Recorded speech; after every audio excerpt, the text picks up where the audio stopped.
प्रकार के बयान आते हैं, ये पता लगाने में ही कठिनाई होती है कभी कभी कि ये समाजवादी पार्टी के नेता बयान दे रहे हैं या कोई पाकिस्तान का प्रवक्ता बयान दे रहा है।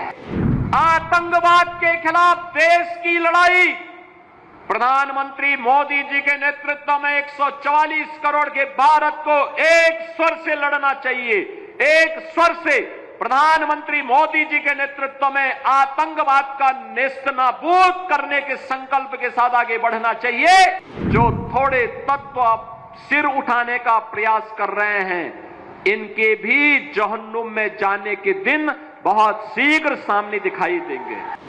आपने देखा होगा जब 22 अप्रैल को पहलगांव में पर्यटकों पर हमला हुआ था, आतंकी हमला हुआ था, समाजवादी पार्टी के नेताओं के बयान किस किस प्रकार के बयान आते हैं, ये पता लगाने में ही कठिनाई होती है कभी कभी कि ये समाजवादी पार्टी के नेता बयान दे रहे हैं या कोई पाकिस्तान का प्रवक्ता बयान दे रहा है।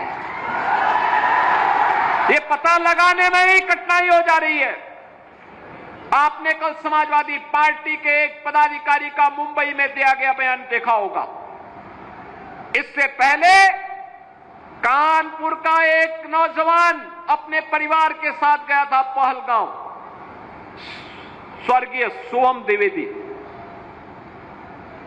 द्विवेदी की निर्मम हत्या कर दी गई।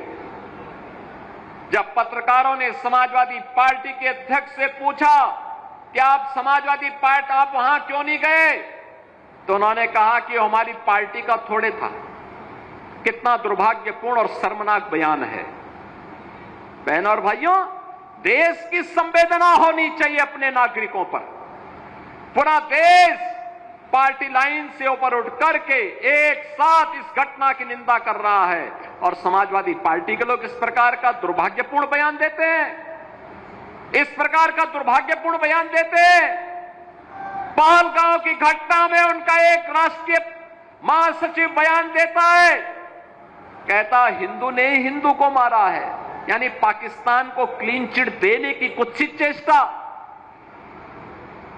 उनका एक सांसद उससे भी घटिया स्तर का बयान देता है। बहनों और भाइयों, जब भी जातिवाद की राजनीति होगी, जब भी विभाजनकारी राजनीति होगी, तो तुष्टीकरण की पराकाष्ठा को पार करते हुए आपकी सुरक्षा के साथ ऐसे ही खिलवाड़ करने का कुत्सित प्रयास करेंगे जैसे वर्तमान में कुछ कांग्रेस के नेता और समाजवादी पार्टी के नेता कर रहे हैं। हमें एक स्वर से निंदा करनी चाहिए। आतंकवाद के खिलाफ देश की लड़ाई प्रधानमंत्री मोदी जी के नेतृत्व में 144 करोड़ के भारत को एक स्वर से लड़ना चाहिए। एक स्वर से प्रधानमंत्री मोदी जी के नेतृत्व में आतंकवाद का नेस्तनाबूद करने के संकल्प के साथ आगे बढ़ना चाहिए। इस संकल्प के साथ अगर हम आगे बढ़ेंगे तो जैसे 10 वर्ष में आपने देश से आतंकवाद को, नक्सलवाद को, उग्रवाद को समाप्त होते हुए देखा होगा, ऐसे ही जो थोड़े तत्व सिर उठाने का प्रयास कर रहे हैं, इनके भी जहन्नुम में जाने के दिन बहुत शीघ्र सामने दिखाई देंगे। और इसीलिए बहनों और भाइयों, आज हम सब आपके बीच इसी बात को लेकर के आए हैं। आखिर देश के बारे में कुछ तो दायित्व होने चाहिए, एक तो सीमा होनी चाहिए। सार्वजनिक जीवन में एक लक्ष्मण रेखा तो होनी चाहिए। जब राजनीतिक पूर्वाग्रहों से ऊपर उठ करके हम देश के बारे में सोचें, समाज के बारे में सोचें, जनता जनार्दन के बारे में सोचें, लेकिन उस संकुचित सोच के साथ कार्य करने वाले लोगों से उम्मीद नहीं की जा सकती, उनसे ये उम्मीद नहीं की जा सकती